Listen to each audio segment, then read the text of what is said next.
लेकिन आज पूरे देश में कैराना के नाम पर कोहराम मचा हुआ है। कैराना से हिंदू परिवारों के पलायन का सच क्या है, ये जानने के लिए यूपी सरकार अपनी मशीनरी से जांच करा रही है। तो बीजेपी ने अपने सांसदों विधायकों की टीम को जांच के लिए कैराना भेजा। कैराना से करीब 350 हिंदू परिवारों के पलायन का मुद्दा बीजेपी सांसद हुकुम सिंह ने उठाया था, जिसे बीजेपी ने एजेंडा बना लिया। मीडिया से लेकर सरकारी मशीनरी तक जांच में जुट गई कि आखिर कैराना से हिंदुओं के पलायन का सच क्या है। और पुलिस और प्रशासन के अफसर कह रहे हैं कि कैराना से सिर्फ हिंदू ही नहीं बल्कि कई मुसलमान भी पलायन कर गए हैं। लेकिन इसके पीछे कोई साजिश नहीं है। लोगों ने रोजी रोटी, पढ़ाई वढ़ाई, दवाई के चक्कर में घर छोड़ा है। इस मामले में बीजेपी सांसद हुकुम सिंह भी अब कह रहे हैं कि मामला हिंदू मुस्लिम का नहीं बल्कि कानून व्यवस्था का है। उनका आरोप है कि कैराना ही नहीं बल्कि कांधला में भी लोगों ने गुंडागर्दी से तंग आकर घर बार छोड़ दिया है। अब इस मामले में हर पार्टी अपनी सहूलियत के हिसाब से राजनीति कर रही है। संघ के मुखपत्र ऑर्गेनाइजर ने कैराना में आईएसआई की साजिश की तरफ भी इशारा किया है। तो केंद्र सरकार ने यूपी सरकार से रिपोर्ट तलब की है और यूपी सरकार आरोप लगा रही है कि बीजेपी चुनाव के मद्देनजर माहौल बिगाड़ने की साजिश कर रही है। हमारे साथ मौजूद है कि जो प्रताड़ित लोग हैं उनसे हम लोग बात कर रहे हैं और हम लोगों ने ये भी निवेदन किया है, कोई भी आदमी दूसरे समुदाय का भी अगर कोई प्रताड़ित है या हमसे मिलना चाहता है उसका हम बहुत स्वागत करेंगे। जिस प्रकार से ये जो क्षेत्र है, विशेष रूप से यहाँ पर आईएसआई के कुछ लोग, उनके कुछ एजेंट यहाँ पर सक्रिय रहे हैं, इसमें कोई भी दो राय नहीं है। कैराना को लेकर के भी माहौल खराब करना चाहते हैं। दादी को लेकर के खराब किया माहौल। जो लोग 15 साल पहले चले गए, 10 साल पहले चले गए, वो काम की वजह से चले गए, कुछ हमारी सरकार बनने से पहले चले गए। लेकिन आरोप ये कि समाजवादी लोगों ने, हमने उन्हें भगा दिया। मैं समझता हूँ ये लोग साजिश कर रहे हैं, षड्यंत्र कर रहे हैं। चुनाव से पहले ये मुद्दा ढूंढ रहे हैं। मथुरा में कामयाब नहीं हो पाए, अब ये कैराना ढूंढ रहे हैं। इस देश में आजादी के साथ हर हिस्से में सबको रहने का अधिकार होना चाहिए, लेकिन अगर कहीं एक दो छुटपुट घटनाएं हो या कुछ घटनाएं हो तो फिर सांप्रदायिकता के आईने से देखना संविधान के खिलाफ है, देश की एकता और अखंडता के खिलाफ। विस्थापन होता है, लोग जाते हैं अवसर की तलाश में और बेहतर नौकरी के लिए, बेहतर भविष्य के लिए जाते हैं। यही समाजशास्त्र बताता है विस्थापन का। पर इस मामले के अंदर ये ऐसे दिखा रहे थे बीजेपी के लोग कि जैसे कोई धार्मिक टकराव पैदा हो रहा है जिसकी वजह से विस्थापन। आइए इस गंभीर मसले पर बड़ी बहस करते हैं। बड़ी बहस में आज हमारे मेहमान होंगे भारतीय जनता पार्टी के स्पोक्स पर्सन संबित पात्रा, हमारे साथ राजीव त्यागी हैं, कांग्रेस के स्पोक्स पर्सन सैयद असीम वकार साहब, समाजवादी पार्टी के नेता हमारे साथ जुड़े हुए हैं, और यहां स्टूडियो में मेरे साथ संघ विचारक प्रोफेसर राजकुमार फलवारिया जी मौजूद हैं। सभी का मैं बहुत बहुत स्वागत करता हूं। और सबसे पहला सवाल मैं संबित पात्रा आपसे पूछना चाहूंगा, आज बीजेपी की जांच दल वहां पर गया था कैराना में, बड़ा विरोध हुआ। आपका एक विशेष समुदाय ने साफ तौर पर कहा कि बीजेपी सांप्रदायिकता फैलाने के उद्देश्य से ये सब करा रही है। तो उससे क्या होता है, सत्य को सामने आना चाहिए। देखिए, सबसे बड़ी बात है कि कैराना में अगर हुकुम सिंह जी ने 346 फैमिली के लिस्ट को रखा है और विपक्षी कहते हैं कि 20 लोग वहां मौजूद थे, गलत लिस्ट है, 20-30 लोगों का नाम गलत तरीके से रखा गया है। मैं बोलता हूं 20-30 लोग छोड़िए, 50 लोगों को डिस्काउंट कर दीजिए। चलिए 300 परिवार की ही बात करते हैं। अगर 300 परिवार अंडर ड्यूरेस अर्थात भय के कारण उन्होंने गांव छोड़ के पलायन किया है, तो इसमें क्या हम इन 300 परिवारों के विषय को उठाना नहीं चाहिए? क्या 300 परिवारों के विषय को उठाना गड़बड़ है? और अनुराग जी, मैं आपको बताऊं, मैं लगभग 5 दिन से कैराना के विषय में विभिन्न चैनलों पे जा रहा हूं। विभिन्न चैनलों ने अपनी अपनी इन्वेस्टिगेशन कराई है। मुझे पता होगा कि आपने भी जरूर कुछ इन्वेस्टिगेशन कराई होगी, आपके रिपोर्टर भी गए होंगे। इन चैनलों के माध्यम से लोगों ने बहुत कुछ बातें बोली है। एएनआई के सामने भी लोगों ने बोला है। मैंने अभी बाइट सुना, महिलाएं कह रही है कि हम वहां सुरक्षित नहीं है, हम पढ़ने जाती हैं या हमारी बच्चियां पढ़ने जाती है तो उनके साथ छेड़छाड़ हो जाता है। एक बुजुर्ग पिता को मैंने रोते हुए देखा कि ये कमरा मैंने अपने बेटे के लिए बनाया था, मगर एक्सटॉर्शन, रंगदारी का कॉल आया और मेरे बेटे को मार दिया गया। तो ये सब लोग झूठ बोल रहे हैं क्या? अगर एक मिसबा कादरी के कहने पर एक दिन तक पूरा रिपोर्ट चलता रहा कि देखिए मैं मुस्लिम हूं इसलिए मुझे जो है मुंबई में रहने के, मैं मानता हूं कि ये लोग झूठ नहीं बोल रहे, मीडिया उसकी रिपोर्ट को न्यूज बनाते रहे। संबित पात्रा, मैं मानता हूं कि ये लोग झूठ नहीं बोल रहे, तो क्या आपके सांसद हुकुम सिंह झूठ बोल रहे हैं कि 346 हिंदू परिवार का पलायन हो गया है। साफ तौर पर उन्होंने पहले हिंदू परिवार कहा, फिर यू टर्न लिया, उन्होंने कहा नहीं केवल हिंदू परिवार नहीं, हिंदू मुस्लिम परिवार हैं। बाद में फिर यू टर्न लिया, उन्होंने कहा यह कानून व्यवस्था का मामला है। क्या इसका राजनीतिक फायदा उठाने की मंशा थी इस तरीके के बयान जो बदले गए हुकुम सिंह की तरफ से? देखिए, हुकुम सिंह जी के इंटरव्यू को बड़े ध्यान से मैंने सुना है, उन्होंने कोई बयान नहीं बदला है। उन्होंने बड़े स्पष्ट तौर से कहा है, आप उनके बयान को चला भी सकते हैं कि हिंदू परिवार के जो लिस्ट को मैंने सबमिट किया है मीडिया के सामने प्रेस कॉन्फ्रेंस करके, मैं उसके साथ खड़ा हूं। दूसरी बात उन्होंने कही कि हाँ, अगर कोई और परिवार पलायन करके गया है तो वो मुझसे आके मिल सकते हैं। मगर बड़ी बात है कि जो पलायन किया है, चलिए कोई मुस्लिम परिवार अगर वहां से गया है तो क्या वो डर और भय के कारण गए हैं या रोजगार के कारण गए हैं? अगर डर के कारण गए हैं तो एक अलग विषय है। जो हिंदू परिवारों की बात हम कर रहे हैं, जिसके विषय में मैंने भी आपको उदाहरण दिया, वो अंडर ड्यूरेस अर्थात डर के कारण, थ्रेट के कारण, रंगदारी के कारण, एक्सटोर्शन के कारण, हत्या के कारण गए हैं। दोनों के जाने में फर्क होता है। नौकरी करने में उड़ीसा से दिल्ली आ गया, उसमें फर्क होता है, और किसी को धमका के कहीं से कहीं भेज दिया जाए, उसका अलग परिप्रेक्ष्य होता है। ठीक है संबित पात्रा, मैं लौटूंगा आपके पास। सीधे मैं रुक करूंगा सैयद असीम वकार साहब का। सैयद असीम वकार साहब, अभी मैंने सुना आपके नेता मुख्यमंत्री अखिलेश यादव कह रहे थे कि मथुरा में सफलता नहीं मिली तो कैराना पहुंच गए। सवाल ये उठता है कि चाहे मथुरा हो या कैराना हो, कानून व्यवस्था का जहां तक मामला है तब आप जिम्मेदार माने जाएंगे इसके लिए? देखिए, सबसे पहली बात तो भारतीय जनता पार्टी पूरे देश में जहरीली खेती करके, पूरे देश को छोड़ दीजिए, उत्तर प्रदेश पर बात करते हैं। अखिलेश यादव ने मथुरा और कैराना का नाम लिया, आप इनको मौका क्यों देते हैं वहां की फिजा बिगाड़ने का? कानून व्यवस्था तो आपके हाथ में है।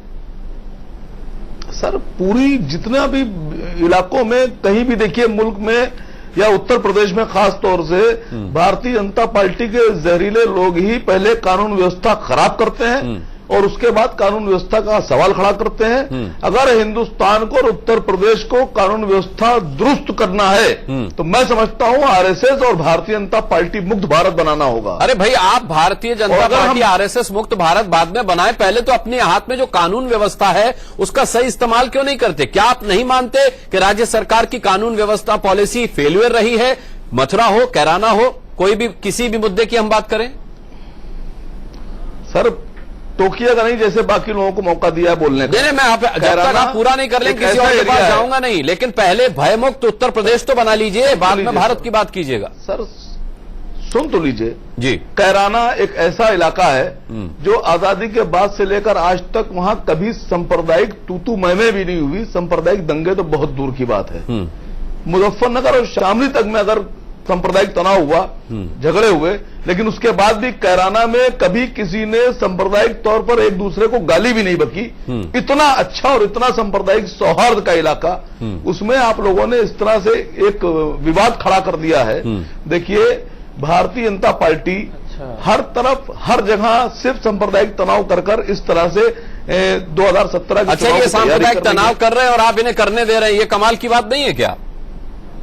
सर सुन तो लीजिए पहले। ये चाहते मथुरा कर देते हैं, ये चाहते कैराना कर देते हैं। सर सुन तो लीजिए मेरी बात। आप परसों हुकुम सिंह जी मेरे साथ एक नेशनल चैनल पर बैठे थे, मैं भी 4-5 दिन से इसी मामले पे बोल रहा हूं। मैंने हुकुम सिंह जी से कहा कि हुकुम सिंह जी, ये जो लिस्ट आपने जारी की है इसमें आपने कहा है कि हिंदू परिवार पलायन कर रहे हैं, तो क्या ये आप दावे से कह सकते हैं कि कैराना से किसी मुस्लिम परिवार ने पलायन नहीं किया है और ये धार्मिक मामला है? तो हुकुम सिंह जी ने साफ तौर पे स्वीकार किया।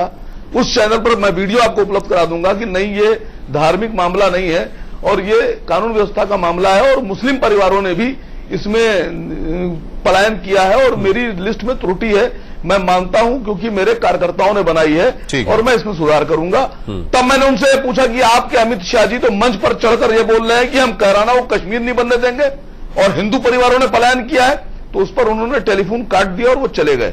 और कल उन्होंने 12 बजे एक प्रेस कॉन्फ्रेंस करके एक लिस्ट नई जारी की जिसमें उन्होंने मुसलमानों के नाम भी कुछ शाया किए हैं कि नहीं, मुसलमान परिवार भी गए हैं। मैं आपको इनकी लिस्ट की एक हकीकत बता दूं कि इनकी लिस्ट में 165 और 66 नंबर पे एक धीमन परिवार का जिक्र किया गया है। ठीक है, जब उस पते पे आप जाएंगे तो आपको वहां मनु धीमन मिलेंगे और वो आपको बताएंगे कि उनके दोनों भाई जो 165 और 66 नंबर पे नाम लिखे हैं, ये 10 साल पहले कैराना छोड़कर रोजगार की तलाश में दूसरी जगह चले गए थे। और दूसरा सवाल ये खड़ा होता है कि 2 भाई पलायन करते हैं सांप्रदायिक तनाव की वजह से, और उनका तीसरा भाई उसी घर में दशकों से रह रहा है, उसे सांप्रदायिक खतरा नहीं है जी। 2 भाइयों को खतरा है। ठीक है, संबित पात्रा इसका जवाब दीजिए, फिर मैं आगे बढ़ता हूं। एक अनकंफर्म लिस्ट पर इतना बड़ा पॉलिटिकल ड्रामा, संबित पात्रा। मैं 2 चीजों का उत्तर तो है, समाजवादी पार्टी से कुछ भी पूछ लीजिए, कुछ बोलेंगे संबित पात्रा भारतीय जनता पार्टी के कारण से, कैराना अगर सब कुछ भारतीय जनता पार्टी कर रही है तो ये वेकेशन में क्यों नहीं चले जाते हैं? सब कुछ हम ही कर रहे हैं तो इनका क्या काम है? दूसरी बड़ी बात है, देखिए इन्होंने आपको देश से खत्म करना है, कन्फर्म भारतीय जनता पार्टी की आइडियोलॉजी हिंदुस्तान से खत्म करना है हम लोगों को। हम वेकेशन में चले जाएंगे तो आपसे लड़ेगा कौन? अरे पहले थोड़ा गुंडाराज मत करिए, मतलब ये अच्छी बात नहीं कि टीवी पे भी ऐसे ही करे तो अच्छी बात गुंडे हैं आप लोग। पहले साइकिल की हवा चेक करिए, भाषा बाद में हमको खत्म करिए। आपकी मानसिकता गुंडागर्दी की है। भाषा को अपनी भाषा संयमित रखिए, अपनी भाषा संयमित रखिए। वकार साहब मुझे मत डराइए, के बात कीजिएगा। अगर गुंडागर्दी के इस्तेमाल मुझे मत डराइए, मुझे मत डराइए, मैं पलायन नहीं करूंगा। नहीं, आप गुंडागर्दी मुझे अगर कितना कहेंगे डराएंगे, मैं पलायन नहीं पार्टी करूंगा। के गुंडों को होशियार रहना चाहिए। गुंडा राज, अरे उत्तर प्रदेश में गुंडा राज है तो हर कोई जानता है।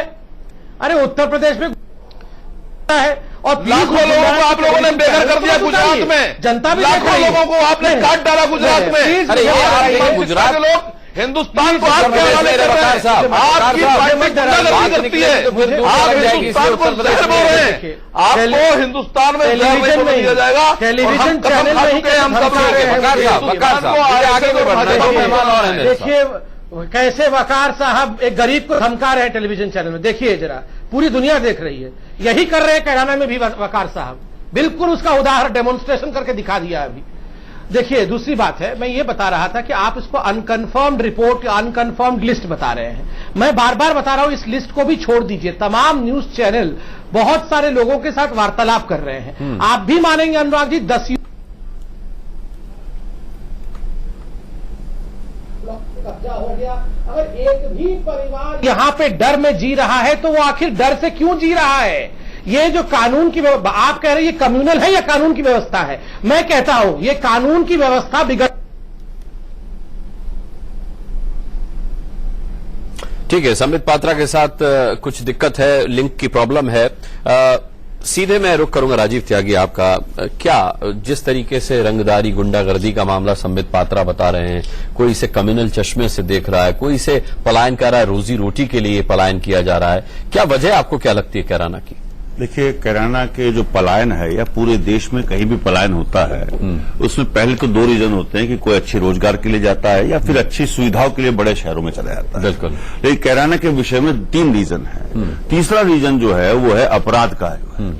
पिछले 20-25 साल से आप ये देखें कि वेस्टर्न यूपी में बहुत बुरा क्राइम का हाल है, इसमें कहीं कोई संशय नहीं है। मुजफ्फरनगर चीनी का कटोरा कहा जाता है उत्तर प्रदेश का। इसका मतलब है कि वहां के किसान निश्चित रूप से अपना हाड़ मांस को गला करके, खून पसीना बहा करके मिठास देते हैं पूरे देश को। लेकिन वहां जो अपराधी तत्व है, जिनको शेल्टर है लुम्पन एलिमेंट्स को, सरकार का शेल्टर है, सरकार के मंत्रियों का शेल्टर है, वो वहां के लोगों को कहीं ना कहीं प्रताड़ित कर रहे हैं और वहां के लोगों को कहीं ना कहीं रंगदारी मांग करके प्रताड़ित करने का काम कर रहे हैं। वो 3-4 गिरोह हैं। वो मुझे पता है कि मेरे मित्र को भी पता होगा, आईबी को भी पता है, एसएसपी को पता है। कुछ लोग बाग ऐसे भी हैं जो अपने मोहल्लों में पुलिस को नहीं घुसते हैं, वहां के लोगों को कहीं ना कहीं रंगदारी मांग करके प्रताड़ित करने का काम कर रहे हैं। वो 3-4 गिरोह हैं। वो मुझे पता है कि मेरे मित्र को भी पता होगा, आईबी को भी पता है, एसएसपी को पता है।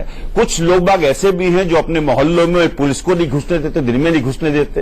तो देखिए, सरकार का काम एक होता है, पहली बात कि सरकार का काम होता है कि वो क्रैकडाउन करे उन लुम्पन एलिमेंट्स के अगेंस्ट, अपराधियों के अगेंस्ट जो लोग बाग इस तरह की चीजें कर रही हैं। ठीक है। दूसरी चीज मैं ये कहना चाहूंगा, 7,37,000 किसान, 7,37,000 किसान बांदा जिले से अकेले अकाल की वजह से पलायन कर चुके हैं। लेकिन कहीं भी ना तो भारतीय जनता पार्टी के सांसद, क्योंकि सांसद वहां से भारतीय जनता पार्टी के ही है, भारतीय जनता पार्टी के सांसद उन किसानों की आवाज नहीं उठाते हैं कि सूखे की वजह से पलायन हो रहा है बुंदेलखंड में, और बुंदेलखंड के लोग बाग घास की रोटी खा रहे हैं, उस पर कोई चर्चा नहीं है कहीं भी। पलायन तो उत्तर प्रदेश के भी कई गांव से होता है, पश्चिम बंगाल से भी होता है, बिहार से भी लोग आते हैं। आप कैराना पर रहिए, मैंने आपसे कैराना पर सवाल। कैराना पर इसलिए कि मैं किसान बिरादरी से आता हूं खुद ही, और मैं किसानों की पीड़ा को समझता हूं। मैं कहना चाहूंगा, मेरे मित्र ने कहा कि ये बड़े गरीब हैं, इनके साथ समाजवादी पार्टी बड़ा अत्याचार कर रही है। गरीबों के अच्छे दिन नहीं आए, उनके लिए बेसिकली अच्छी योजनाएं होती तो निश्चित रूप से अच्छे दिन आते हैं। और इस तरह टेलीविजन डिबेट पे बैठ करके हम एक दूसरे पे आरोप लगाएं, उससे बेहतर यह है आर्टिकल 356 है कॉन्स्टिट्यूशन में, जब आप मानते हैं कि पूरा ब्रेकडाउन हो गया सिस्टम का, पूरा फेलियर हो गया सिस्टम का, तो भारतीय जनता पार्टी इस्तेमाल क्यों नहीं करती है? पहला सवाल। दूसरा सवाल मेरा समाजवादी पार्टी से, समाजवादी पार्टी से मेरा सीधा सवाल है कि 2013 में दंगे हुए, 2013 के दंगे के आरोपियों को अभी तक कुछ सजा नहीं है। क्यों नहीं है सजा? देखिए, आप कैराना से कहां चले गए गुजरात 2002 के दंगे? 2013 के दंगे की बात कर रहा हूं मैं। मैं कह रहा हूं कैराना से बाहर मत जाइए ना, आज लगा हुआ है वहीं डिबेट कैराना हम आइडिया से उसी पर आ रहा हूं, उसी पर आ रहा हूं। देखिए, 2013 में जो दंगे हुए मुजफ्फरनगर में, उसके आरोपियों को आज तक शिक्षकों के पीछे नहीं डाला गया, और उसमें कहीं ना कहीं भारतीय जनता पार्टी और समाजवादी पार्टी की नूरा कुश्ती है। इसमें आप सीधा सीधा सवाल अखिलेश यादव सरकार पर उठा रहे हैं। मैं सवाल ये उठाता हूं, देखिए 2014 में कैराना में 22 लोगों की हत्या हुई, कैराना में पर्टिकुलरली। उसमें पहली हत्या जो हुई, उसमें राजेंद्र और शिव कुमार बंधुओं की हत्या की मुस्लिम मुकीम काला गिरोह ने उसमें हत्या कराई। मैं स्पष्ट नाम बता रहा हूं, अगर वकार साहब में हिम्मत है तो जांच कराएं पूरी। दूसरी हत्या हुई विनोद की, जिसकी हत्या में लिप्त थे फुरकान और अमित, हिंदू और मुसलमान दोनों लिप्त हैं। तीसरी हत्या हुई राजेंद्र की, जिसकी हत्या में रविंदर नाम का हिंदू व्यक्ति है जो लिप्त था। चौथी हत्या हुई सचिन की, जिसमें सपट्टर हिंदू है वो आरोपी है। 5 लोगों की जो हत्या हुई वो हिंदुओं की हत्या हुई, 17 लोगों की मुसलमानों की हत्या की, और वो हत्या निश्चित रूप से मुसलमान अपराधियों ने की या आपस में कहीं ना कहीं पारिवारिक डिस्प्यूट में हत्या हुई।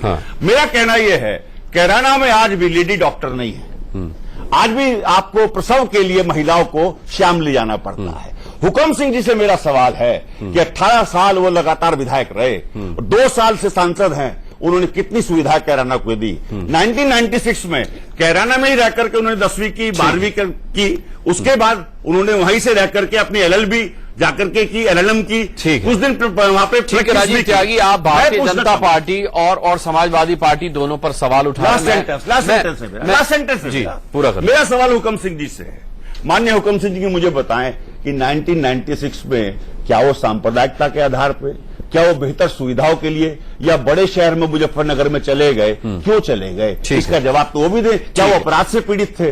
लास्ट सेंटेंस है मेरा, तुम्हें हिंदू की चाहत है न मुस्लिम से अदावत है, तुम्हारा धर्म सदियों से तिजारत था, तिजारत है। ये सपा के लिए पढ़ा आपने, भाजपा दोनों के लिए पढ़ा, दोनों के लिए पढ़ा। और कहूंगा ठीक है राजीव त्यागी, आपका मानना है कि दोनों ही पार्टियों की नूरा कुश्ती चल रही है, करना आप दोनों का दायित्व है। ठीक है, नूरा कुश्ती आपने कहा समाजवादी पार्टी और भारतीय जनता पार्टी की चल रही, इस पर मैं दोनों ही से रिएक्शन लूंगा, लेकिन इस बीच हमारे साथ राजकुमार फलवारिया जी भी हैं, RSS विचारक हैं आप। ये आपके मुखपत्र ऑर्गेनाइजर में इसका जो कवर स्टोरी है, ये मेरे हाथ में है इस वक्त फलवारिया जी, और इसमें लिखा हुआ हिंदू माइग्रेशन फ्रॉम कैराना। इसमें आपने भी सिर्फ हिंदू माइग्रेशन की बात उठाई है, जबकि अभी अभी संबित पात्रा ने कहा कि सिर्फ हिंदू परिवारों का पलायन वहां से नहीं हुआ है। ये किस तरीके की फिजा बनाना चाहते हैं आप? संदीप पात्रा जी ने क्या कहा है मुझे जानकारी लेके, ये आपके सामने तो कहा। मेरा ये मानना है कि जहां पर भी ये पलायन हुआ है, चाहे वो कैराना से करें, चाहे कश्मीर से शुरू करें, चाहे कैराना में पर हम शुरू रोकें, ये मेरा मानना है कि केवल और केवल हिंदू धर्म के आधार पर, तो गुजरात से भी हुए हैं जनाब, धर्म के आधार पर हुआ है। अभी मेरे मित्र राजीव त्यागी जी ने भी बताया। वकार साहब आऊंगा आपके पास, मुंबई में आके शिफ्ट हो गए। अब मेरी बात सुनिए, मैं इधर आपको सुन रहा हूं। अभी त्यागी जी ने मत बोलिए, त्यागी जी ने 22 लोगों की सूची 22 लोगों की सूची बताई है, और सारे आप ज्यादा बोलेंगे तो लगेगा कानून व्यवस्था के सवाल से भाग रहे हैं आप शांत रहिए। जिक्र करना नहीं चाहते आप इस बात को ध्यान रखना चाहिए। इसलिए मेरा ये मानना है कि जिनकी हत्या हुई है वो किस वर्ग विशेष के है, ये आपको सोचना चाहिए। आप न्यूट्रल मीडिया के माध्यम से कैराना के घरों में जाकर बात कीजिए, वो बताएंगे। पलायन करना किसी रोजगार के नाम पर, गुंडागर्दी के नाम पर, हमारा ये मानना है कि केवल और केवल एक वर्ग विशेष के कारण, एक धर्म विशेष के कारण वहां अटैक हुआ है। ये क्या कारण है कि आज से 5 साल पहले जिस क्षेत्र में आबादी उस हिंदू धर्म की 30 और 40% थी, आज केवल घटकर 8% रह गई है, केवल मात्र 8%। और ये आंकड़ा आने वाले समय में वो 8 से 0.8% भी जाने वाला है। इसी वजह से आप आग लगा रहे हैं, इसमें बोलना मेरा ये मानना है, इसी वजह से आप आग लगा रहे हैं क्या? एक मिनट निश्चित तौर पे लॉ एंड ऑर्डर का इश्यू है, ठीक। लेकिन लॉ एंड ऑर्डर के इश्यू के अंदर जो गुंडागर्दी के नाम पर एक वर्ग विशेष के साथ, एक वर्ग धर्म के साथ जो अन्याय हो रहा है, मुझे लगता है ये अन्याय और इस देश की राजनीतिक व्यवस्था की दुर्भाग्यपूर्ण, ठीक है, चाहे वो समाजवादी हो, चाहे वो कांग्रेस पार्टी हो, मैंने माना, तुष्टीकरण के मैंने नीति के माना चलते हुए कि हिंदुओं अगर की, एक व्यक्ति के घर अगर घटना होती है तो पूरा का पूरा कबीना पहुंच जाता है। अभी इसने कहा कि 346 नहीं 40 परिवार, 10-15 लोग अन्य परिवार। मैं कहता हूं किसी धर्म विशेष का अगर एक व्यक्ति को भी पलायन करता है तो ये लॉ एंड ऑर्डर का इश्यू है, ये देश की चिंता का विषय है। आपने भी लॉ एंड ऑर्डर पर सवाल उठाया और आपने चिंता भी जाहिर की हिंदुओं की, जिस तरीके से वहां जनसंख्या कम हुई है। क्या यही वजह है कि आप इस तरीके की आग लगा रहे हैं कि सिर्फ हिंदू परिवार माइग्रेट हो रहे हैं वहां से? ये आग नहीं लगा रहे, ये आपको आगाह किया जा रहा है। नहीं, अनुराग जी, ये आगाह किया जा रहा है, ये आगाह किया जा रहा है, ये चेतावनी है, आज धमकी किसी है। राजनीतिक दल ने कश्मीर से विस्थापितों की किसी ने सुध ली, दिल्ली की सराय में उनका जीवन व्यापन कर रहे हैं। 3 लाख 300 नहीं 3,000 नहीं 3 लाख विस्थापित हुए हैं। ये स्थिति केवल केरला की नहीं है। आप इस देश के आंतरिक जिलों के अंदर सर्वे करके देखिए, जहां पर सामाजिक संख्या का डेमोग्राफी बदली है वहां पर उस अरे लेकिन आप अपने जीना मुश्किल है। आप अपने केरला की घटना की बात कर रहे हैं, मैं दिल्ली के नजदीक में मेवात की बात करता हूं। मत करिए मेवात की बात, अभी केरला पे रहिए। मैं आपको यहाँ आपसे पूछना चाहता हूं कि अपने मुखपत्र में आप भ्रामक खबरें क्यों छाप रहे हैं? जिस आप अपने मुखपत्र में भ्रामक खबरें क्यों छाप रहे हैं? मेरा ये कहना है कि आप क्या ये खबर सही है जो ऑर्गेनाइजर में छपी है? मेरा ये कहना है कि क्या ये खबर सही है जो ऑर्गेनाइजर में छपी है? मुझे बस ये बताइए। ठीक है, केवल हिंदू परिवार, केवल हिंदू परिवार, आईएसआई की साजिश आपने इसे बताया, क्या ये सत्य है? ये सीबीआई की और इंटेलिजेंस एजेंसी की जानती है कि वहां पर आईएसआई के स्लीपर सेल काम कर रहे हैं। मैं इस पर कैराना मामले पर हम चर्चा कर रहे हैं और अब मैं सीधे संबित पात्रा साहब से सवाल पूछूंगा, क्योंकि संबित पात्रा साहब ने रंगदारी का, गुंडागर्दी का मामला उठाया। ऑर्गेनाइजर में साफ तौर पर कहा गया है कि आईएसआई का भी एंगल है। राहुल गांधी भी 2013 में बयान दे चुके हैं। यूसी बेल्ट की बात है कि वहां के युवाओं को आईएसआई बरगला रही है आतंकवादी घटनाओं के लिए। अगर यहां आईएसआई का एंगल एस्टेब्लिश होता है संबित पात्रा, तो फिर तो ये जिम्मेदारी उत्तर प्रदेश सरकार से ज्यादा केंद्र सरकार की बनती है। मैं दोनों का जवाब दूंगा, मगर पहले जहां तक कैराना का सिचुएशन है और जहां पर कानून व्यवस्था की बात आती है, यहां याद रखिए जो कानून व्यवस्था वहां लचर है वो बड़ा सिलेक्टिव है। और इसलिए मैं कहता हूं कि हिंदू परिवारों के खिलाफ वो कानून व्यवस्था काम करती है। 2 छोटे छोटे उदाहरण दूंगा कि समाजवादी पार्टी की जो कानून व्यवस्था है वो सिलेक्टिव लॉलेसनेस कैसे है। आपको याद होगा जब समाजवादी पार्टी की सरकार बनी थी, उन्होंने सरकार बनने के 6 महीने के अंदर एक नोटिफिकेशन जारी किया था कि जो मुस्लिम युवक आतंकवाद के लिए जेल में बंद है उनको तुरंत छोड़ दिया जाए। ये तो शुक्र हो इलाहाबाद हाईकोर्ट का कि इलाहाबाद हाईकोर्ट ने लताड़ लगाया था समाजवादी पार्टी की सरकार को और वो सारे युवक बंद रहे और आज सलाखों के पीछे हैं, वरना इनका बस चलता तो आतंकवादी आज सड़क पे घूम रहे होते। दूसरी बात, आजम खान साहब जब मुजफ्फरनगर के दंगे हुए थे, उनका एक स्टिंग ऑपरेशन सामने आया था जहां वो फोन करके एसएचओ को कह रहे थे कि हिंदू युवाओं को बंद कर दो और मुसलमान युवाओं को तुरंत छोड़ दो। तो खुद समाजवादी पार्टी की सरकार की जो कानून है वो पार्थक्यता करती है, वो भेदभाव करती है हिंदुओं और मुस्लिम के बीच। इसलिए हम कहते हैं कैराना में जो हुआ, कानून की व्यवस्था चरमराई हुई है जो हिंदुओं के खिलाफ काम करती है। जहां तक आईएसआई का सवाल है, मैं आपको बता दूं लगभग आज से 10 दिन पहले दिल्ली पुलिस ने एक एफिडेविट सबमिट किया है हाईकोर्ट में और ये कहा है कि संभल का जो क्षेत्र है उस क्षेत्र में आज आईएसआई का बहुत ज्यादा प्रादुर्भाव बढ़ रहा है, ऐसे में जांच करने की आवश्यकता है। और देखिए जो सीक्रेट फोर्सेस हमारी होती है, चाहे आईबी हो चाहे रॉ हो, वो हमें बता के और ये कहा है कि संभल का जो क्षेत्र है उस क्षेत्र में आज आईएसआई का बहुत ज्यादा प्रादुर्भाव बढ़ रहा है, ऐसे में जांच करने की आवश्यकता है। और देखिए जो सीक्रेट फोर्सेस हमारी होती है, चाहे आईबी हो चाहे रॉ हो, वो हमें बता के जांच नहीं करती है, वो चुपचाप जांच कर रही होती है। हम भले यहां डिबेट करते रहे, मगर वो अंदर खाते सब जांच करके रिपोर्ट सबमिट करती है और काम भी होता है। तो इसलिए ये कहना कि आईएसआई का यहां रोल नहीं है, ये उचित नहीं होगा। रोल तो बहुत बड़ा रहा है, और कहीं ना कहीं जिस प्रकार आप देखिए, आजम खान खुद कह रहे थे कि उनको हिंदुस्तान की सरकार पे भरोसा नहीं है, वो तो संयुक्त राष्ट्र जाना चाहते थे। हिंदुस्तान की सरकार और हिंदुस्तान के प्राइम मिनिस्टर के खिलाफ याद होगा आपको, जब ये इंटॉलरेंस का डिबेट चला था, वो कह रहे थे मैं संयुक्त राष्ट्र जाके मोदी जी का और भारत का कंप्लेन करूंगा।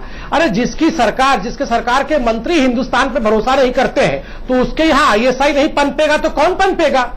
वकार साहब जी, अब सर अगर कोई तर्क से बात करे तो भी चलेगा, गलती से वितर्क। आजम खान जी ने कहा था कि नहीं कि वो संयुक्त राष्ट्र आजम खान के बयान को कोट कर रहे हैं या नहीं? सब कुतर्क तो नहीं किया जा सकता है, आप बात कराना। आजम खान के बयान को आप लोग सीरियसली नहीं लेते क्या? मैं आगे बढ़ता हूं। वकार साहब, अगर आजम खान के बयान को आप सीरियसली नहीं लेते तो फिर आगे बढ़ते हैं। सर सुन तो लीजिए पहले।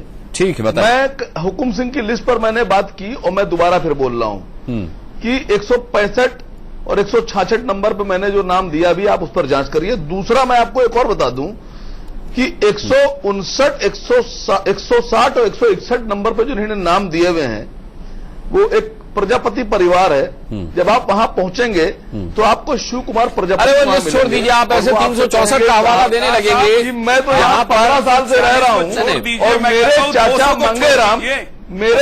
मांगेराम प्रजापति 15 साल पहले मुझे लगता है वकार साहब आपके पास संबित पात्रा के सवालों का पता नहीं जवाब कैसे नहीं। लिस्ट में नाम आ गया है, मुझे तो कोई खतरा नहीं है। नहीं, आपके पास संबित पात्रा के सवालों का जवाब हो तो वो बात कीजिए। मैंने कहा ना, बोलने दीजिए मुझे, आवाज बंद रखिए, आपको मौका मिलेगा। आप घबरा क्यों रहे इतना? इनको तो आपकी खोल रहा हूं, आपको दिखा रहा हूं, आपकी ही लिस्ट आपको मिला हुआ है। संबित पात्रा के सवालों का जवाब दे दीजिए। हुकुम सिंह की लिस्ट पर कर दीजिए। मैं सारी बातों का जवाब दे रहा हूं। जहां पर भी हिंदू समाज मैं सारी बातों का जवाब दे रहा हूं, वहां का एक सर्वे कराइए। में बोलते रहेंगे तो मैं समझता हूं। केरला नहीं, मैं पूरे उत्तर प्रदेश की बात कर रहा हूं। भारतीय जनता पार्टी एक जहरीली पार्टी है, इसके लोग इनके प्लान जहरीले हैं।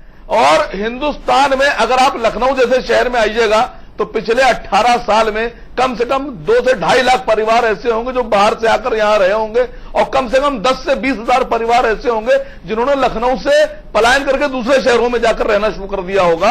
तो इस पर भी जरा बोल दीजिए। तो मैं समझता हूं कि अब सभी शहरों को लिस्ट बनाना पड़ेगी कि कितने कितने लाख आदमी मेरे शहर से गया और दूसरे शहर में जाकर बस गया। अब हिंदुस्तान को जरूरत है इसकी लिस्ट बनाने की। डर के कारण सबकी जांच की जाए, बताइए कौन किस वजह से गया है। गुजरातियों की जांच की जाए, मराठियों की जांच की जाए, राजस्थानियों की जांच की जाए, मध्य प्रदेश वालों की जांच की जाए, बिहारियों की जांच की जाए, बकार साहब रोजगार को लेकर जाना अलग है, लेकिन अपनी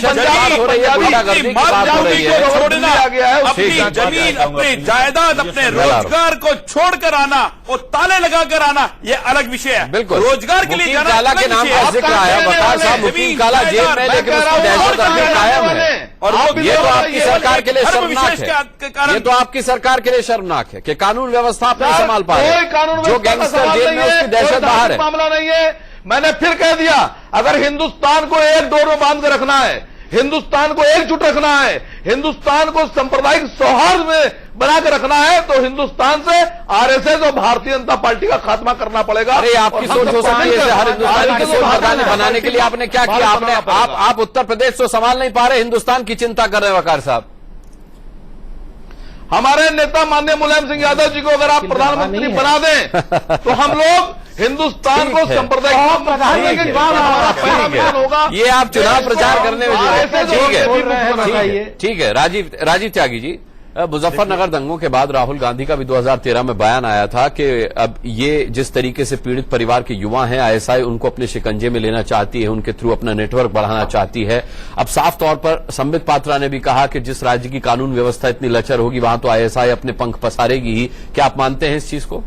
देखिए, मुझे गर्व है कि मैं भारतीय हूं, और मुझे ये भी गर्व है कि मैं एक अच्छा हिंदू हूं। और मुझे ये भी गर्व है कि मैं एक अच्छी पार्टी में हूं जो ये मानती है कि संबित पात्रा बुरे हिंदू हैं बता दिए हाँ वो भी है। कौन है? संबित पात्रा बुरे हिंदू हैं नहीं क्या? नहीं फलवारिया साहब फलवारिया साहब बुरे हिंदू हैं? मैं जो बात कहना चाहूँ उसका अच्छा, हिंदू तो मैं भी हूँ। लेकिन अगर विश्व के लोग मुसलमान देखिए सुनिए वकार साहब मैं बीच में नहीं बोला था, वकार साहब मैं बीच में नहीं बोला था, आप त्यागी जी मुझे आप पे भी गर्व है, लेकिन मेरी बात सुनिए, भारतीय में तो सभी आते हैं, हिंदू मुस्लिम सिख ईसाई, लेकिन क्या विश्व के लोग बाग हम पे गर्व कर रहे हैं? क्या विश्व के लोग बाग ये सोच रहे भारत की अनेकता में एकता कायम है? क्या विश्व के लोग बाग वसुदेव कुटुंबकम की जो हमारी थ्योरी थी उसको देख करके खुश हो रहे होंगे? अब मैं आता हूं कैराना, नहीं हो रहे क्या? मैं मानता हूं जो स्थितियां हैं देश में वो चिंता का विषय है, और आईएसआई के विषय में बहुत स्पष्ट कहना चाहूंगा, बिल्कुल राजनीति नहीं करूंगा क्योंकि देश हित का मामला है। संबित पात्रा जी बैठे बीजेपी से, आईबी इनके अंडर में है, एलआईयू वकार साहब के अंडर में है। दोनों सरकारों का दायित्व है कि इस विषय पे कोई राजनीति नहीं होनी चाहिए और जो भी आईएसआई के नेटवर्क में हो उसको ध्वस्त करना चाहिए दोनों सरकारों को मिलकर के, क्योंकि संवैधानिक रूप से बैठे हुए हैं। अब मैं कुछ आपको आंकड़े दिखाना चाहूंगा कैराना से संबंधित जो समाचार पत्रों में छपे। ये नवभारत टाइम्स की रिपोर्ट है, मैं कहूंगा यार जूम कर दें, इसमें बहुत स्पष्ट है डर मुस्लिमों से नहीं गुंडों से है। भारतीय जनता पार्टी सांप्रदायिकता की बात करती है। उधर मेरा सवाल सीधा वकार साहब से है कि उन गुंडों पर एक्ट कब करेंगे, कब उन गुंडों के विरुद्ध कार्य करेंगे? मुझे एक बात बताइए, हाथ कौन है ये बताइए? सुनिए, वो गुंडे हैं फुरकान, वो मैं गुंडों का नाम भी ले रहा हूं, गुंडों का नाम, और उन गुंडों ने किन पर अटैक किया ये भी बताइए। वहां फुरकान ग्रुप वहां है, पर वो मुकीम ग्रुप वहां पर हिंदू और मुस्लिम गिन कर किन लोगों पर अटैक किया है ये आप समझे। अनुराग जी बीच में बोलना अलाउ हो तो बताइए, मैं सबके बीच में बोलूं। फलवारिया जी फलवारी त्यागी जी को पूरा कर ले। दूसरी बात यहाँ पे जो गुंडों की जिक्र किया, माय डियर फ्रेंड, वहां गुंडे दोनों ही संप्रदायों के हैं, हिंदुओं के भी हैं मुसलमानों के भी हैं। ये नहीं हो सकता एक गुड गुंडा है एक बैड गुंडा है। गुंडा तो गुंडा है, उसकी कोई जाति नहीं होती ना कोई धर्म होता है। अब मैं दिखाना चाहूंगा वकार साहब को जो बहुत बड़े मुस्लिमों के चैंपियन हैं, जिनके नेता को मुल्ला मुलायम सिंह जी कहा जाता है। नवेद हसन साहब ने 20 बीघे धरती दी कैराना में 2013 के दंगों के बाद। 2011 में जो सेंसस है उसमें हिंदुओं की जनसंख्या करीब करीब 20% है, उसके बाद 8% पे आती है। उसका रीजन ये है कि जब मुजफ्फरनगर दंगे होते हैं और 35 से 40 हजार लोग मुसलमान डिस्प्लेस होते हैं, वो 20 बीघे धरती में नवेद हसन की जाकर के बसने का काम करते हैं, और जिसकी वजह से जनसंख्या शूट होती है मुसलमानों की। ये कैंप्स की आज की ऑफिशियल फोटो है माय डियर फ्रेंड। वकार साहब जरा जवाब दीजिए, क्या बच्चे इसी स्थिति में रहेंगे? क्या बच्चे इसी स्थिति में रहेंगे? मैं पूछना चाहूंगा। आप तो चैंपियन हैं, आप तो मुसलमानों के बड़े चिंतक हैं, आप बच्चे क्या इसी स्थिति में रहेंगे? मैं पूछना चाहूंगा, क्या माताएं बहनें इसी स्थिति में रहेंगी? मैं आपसे पूछना चाहूंगा, वकार साहब आपसे पूछना चाहूंगा, माय डियर फ्रेंड, जब आप हिंदू मुस्लिम की राजनीति करेंगे, जब आप हिंदू मुस्लिम को बात की कोशिश करेंगे, तब यही मुजफ्फरनगर होगा और जगह जगह चीजें बनेंगी। लेकिन जब आप ये बात करेंगे तो उत्तर प्रदेश के सभी वासियों पर आपका अधिकार है, उत्तर प्रदेश के सभी वासियों को आपको योगदान देना है। आप बताइए, प्रधानमंत्री मोदी गए सहारनपुर, आपका कोई नेता नहीं बोला कि 700 करोड़ का गन्ने का बकाया बताया उन्होंने पूरे प्रदेश में, जबकि 5700 करोड़ रुपए गन्ने का बकाया पूरे प्रदेश में। गिरने के किसान के ऊपर कोई बात नहीं करता है, रोजगार देने के लिए नौजवान के लिए कोई बात नहीं करता है, उत्तर प्रदेश के इंफ्रास्ट्रक्चर की कोई बात नहीं करता है। कुपोषण से 45% बच्चे आज भी ग्रस्त हैं, 35% महिलाएं कुपोषण से ग्रस्त है उत्तर प्रदेश में, 52% बच्चों को टीकाकरण नहीं हो पाता उत्तर प्रदेश में। किस उत्तर प्रदेश की बात कर रहे हैं माय डियर फ्रेंड? और हुकम सिंह साहब को मैं बहुत ऐलान करने के साथ कहना चाहूंगा, हुकम सिंह साहब अपनी बेटी को चुनाव लड़ाना चाहते हैं वहां से, क्योंकि उनकी सीट रिक्त हुई, वो हार गए, उनका भतीजा चुनाव हार गया, इसीलिए वो हिंदू मुस्लिम की राजनीति करके कहीं ना कहीं अपनी बेटी को विधानसभा में भेजना चाहते हैं। और यही राजनीति में पूरा प्रदेश फंस गया है, पूरा देश फंस गया है। विकास की बात कौन कर रहा है साहब? मैं पूछना चाहूंगा, विकास का इंडस्ट्रियल ग्रोथ क्या है, किसानों की क्या स्थिति है, नौजवानों की क्या स्थिति है, महिलाओं की महंगाई से क्या स्थिति है? भाई कहां से कहां? मैंने कहा ना भाषण नहीं, मुद्दे पर रहिए। अनुराग जी, मैं एक प्रश्न उठाना चाह रहा हूं, सैद्धांतिक प्रश्न उठाना चाह रहा हूं।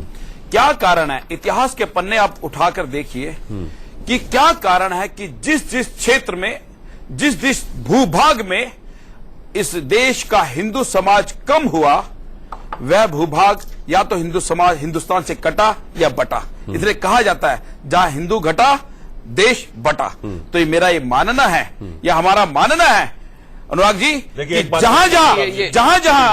जहां जहां हिंदू समाज घटना कहीं आपने देखा नहीं होगा कि किसी ऐसी सामाजिक व्यवस्था में ये तो मुसलमान भी कह सकते हैं, ये तो मुसलमान भी कह सकते हैं। मेरा ये कहना है ये मुसलमानों पर भी लागू होता है, नहीं मेरा ये कहना है सिखों पर भी लागू होता है, इसका इतिहास ईसाइयों पर भी लागू कश्मीर होता से लेकर कन्याकुमारी तक उठा के देख लीजिए। मैं कश्मीर से कन्याकुमारी तक की घटनाओं की बात कर रहा हूं, जहां जहां इस देश में हिंदू समाज अल्पसंख्यक हुआ है, उनकी संख्या कम हुई है, उस समाज यहां से वहां से विस्थापित हुआ है, पलायन हुआ, और भय के कारण, डर के कारण। किस बात का डर, किस बात का भय? आप एक बार जाइए जहां मुसलमान अल्पसंख्यक हैं तो वो क्या करें? वो डर के मारे वहां से पलायन कर लें, उन लोगों से वो डर के मारे पलायन कर लें वहां से, आप कैराना के उन लोगों से मिलिए, वो वहां का सामाजिक, अभी हमारे कह सकते सर्च कमेटी गई, लोगों से घर से कहा कि आपने क्यों छोड़ रहे हैं? नहीं हिंदू, मैं दुकान पे फलवारिया साहब ये बात गलत है। आप कह रहे हैं जहां हिंदू अल्पसंख्यक है, जहां हिंदू अल्पसंख्यक है वहां वो डर जाता है। अरे इस देश में मुसलमान अल्पसंख्यक है, लेकिन इस देश में सुरक्षित महसूस करते हैं, उनके लिए किसी तरह का कोई डर नहीं है। आपके हिंदू अल्पसंख्यक होकर क्यों डर जाते हैं? इसीलिए मेरा ये मानना है कि राजनीतिक दलों की स्थितियां इस प्रकार की है कि एक व्यक्ति की हत्या होती है तो पूरा का पूरा मंत्री, मंत्रालय, कैबिनेट उसके घर पहुंचती है, लेकिन एक यहाँ कानून व्यवस्था को 3 लाख से 300 कानून व्यवस्था को हिंदू मुसलमान से जोड़ करके जो घालमेल आप कर रहे हैं ना, कानून व्यवस्था का जो घालमेल हिंदू मुसलमान से जोड़कर कर रहे हैं, वही राजनीति है। इस पर हम बात करेंगे एक छोटे से ब्रेक। सीधे असीम वकार साहब से मेरा सवाल है। असीम वकार साहब, कैराना का विवाद सामने आने के बाद उत्तर प्रदेश सरकार ने जांच कराई, जिसमें माना गया कि कई परिवारों ने पलायन किया, जिसमें हिंदू परिवार भी हैं, मुस्लिम परिवार भी हैं। मेरा सवाल आपसे ये है कि पलायन की वजह जानने की क्या कोशिश की गई? क्यों नहीं सरकार को भनक लगी कि इतने बड़े पैमाने पर पलायन हो रहा है, या फिर किसी कस्बे से 300-400 लोगों का पलायन मामूली बात है राज्य सरकार के लिए? सर, जो कहने जा रहा हूं बहुत गौर से सुनिएगा, काम की चीज है। हुकुम सिंह जी ने 346 व्यक्तियों की लिस्ट जारी की है, 346 परिवारों की लिस्ट जारी नहीं की है। 346 व्यक्तियों का मतलब ये हो गया है कुल 64 परिवार, और 18 साल में 64 परिवार का मतलब ये हो गया कि अगर हर साल 3 परिवार रखिएगा कि कुल 3 परिवारों ने 1 साल में पलायन किया है, तब 18 साल में 64 परिवार पलायन करेंगे 3.1 के हिसाब से। तो मैं समझता हूं इससे 10 गुना तादाद तो लखनऊ से पलायन की होगी।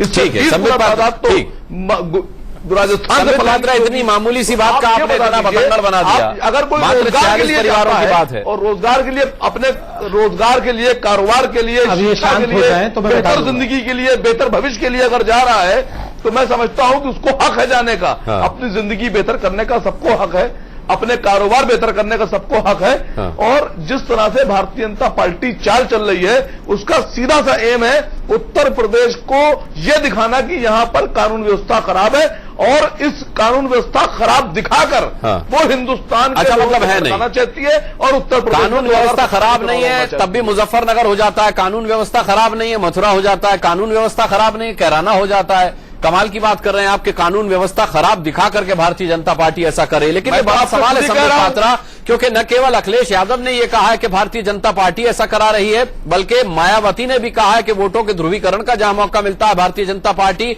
और समाजवादी पार्टी उसमें कहीं पीछे नहीं रहते। और अब तो साफ तौर पर कांग्रेस ने भी यह कह दिया है कि भारतीय जनता पार्टी और समाजवादी पार्टी की जुगलबंदी है।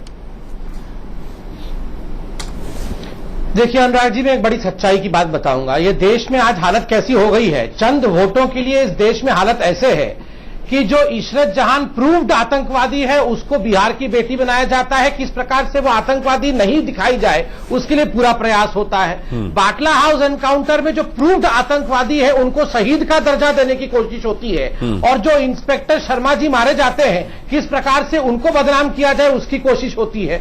जब इतने बड़े बड़े केसेस में आतंकवादियों को शहीद दिखाने की कोशिश होती है तो आपको लगता है आसानी से ये लोग कैराना की हकीकत को मान जाएंगे?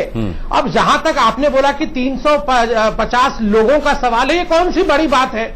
ये चले गए होंगे 10 साल में। मैं कह रहा हूं 350 लोग, 300 लोग आपको बड़े नहीं लगते होंगे, इन पार्टियों को बड़े नहीं लगते होंगे, एक एक व्यक्ति बड़ा है। दादरी का उदाहरण ले लीजिए, जो हुआ अखलाक के साथ बिल्कुल। मैं तो कह रहा हूं गुजरात से लाखों आदमी पलायन करके बंबई आ गया है, इस पर क्यों नहीं बोलना यार? छोड़, देखिए ये ऐसा, मुझे ऐसा धमकाइए मत, मतलब प्लीज धमकाइए मत। देखिए मैं आपको उत्तर दे रहा हूं, धमकाने का काम तो भारतीय जनता पार्टी कर रही है। दादरी जब नहीं, धमकाने का काम तो आप करते हैं। शांत हो जाइए। हिंदुस्तान को बांटने का काम भी आप करते हैं, धमकाने का काम भी आप वकार साहब, समय नहीं मेरे पास, संबित पात्रा का जवाब लेने दीजिए। पलायन गुजरात से बम्बई की तरफ कर दिया है, तो इसमें आप कानून व्यवस्था कितना देखते हैं गुजरात वो में? गुजरात बम्बई छोड़िए, अभी उत्तर प्रदेश में रहिए, अभी उत्तर प्रदेश में। हाँ, अब मैं समझ बता में रहा था, आया। जब दादरी गुजरात का मामला के है, साथ तो जो छोड़िए। अरे गुंडा राज बंद करवाइए जरा, अखिलेश और जी दूसरे का मामला है तो पकड़िए। ये टीवी पे जो कर रहे हैं हमारे क्या साथ, सोच है सोचिए साहब जमीन आप? पे क्या करते होंगे, बताइए। ये टीवी पे ऐसे धमका रहे हैं तो जमीन पे क्या करते होंगे, सोचिए। बोलने नहीं दे रहे हम लोग, धमका नहीं रहे हैं। हाँ। आपके पास मैं बोल रहा जवाब नहीं हूं सूझ क्या? रहा है, आपको ये समझ में नहीं आ रहा जवाब संबित पात्रा, एक लाइन में जवाब। देखिए, अखलाक के साथ जो हुआ वो बहुत बुरा हुआ, मगर जब अखलाक का केस हुआ उसको आपने ये तो नहीं कहा कि एक केस है तो छोड़ दीजिए। अखलाक के केस को ये बताया गया कि पूरा विश्व में ठीक बताया है, गया मुझे लगता है कि राज्य भारत- सरकार को भारत पलायन खराब की हो वजह गया। जाननी चाहिए। कानून व्यवस्था उसके हाथ में, कानून व्यवस्था उसको सुचारू रूप से चलाना चाहिए, और किसी भी राजनीतिक पार्टी को कानून व्यवस्था का मामला हिंदू, मुस्लिम या किसी धर्म विशेष से जोड़ करके नहीं उसका घालमेल करना चाहिए, क्योंकि यही फिर असमंजस की स्थिति पैदा करती है। और इसी से लगता है कि कोई राजनीतिक पार्टी राजनीतिक फायदा उठाने के लिए इस तरीके के काम करा रही है, फिर चाहे वो समाजवादी पार्टी हो, कांग्रेस हो, बहुजन समाज पार्टी हो या फिर भारतीय जनता पार्टी हो। बहुत बहुत धन्यवाद करना चाहेंगे बड़ी बहस में सभी का जुड़ने के लिए। अभी इतना ही, वक्त एक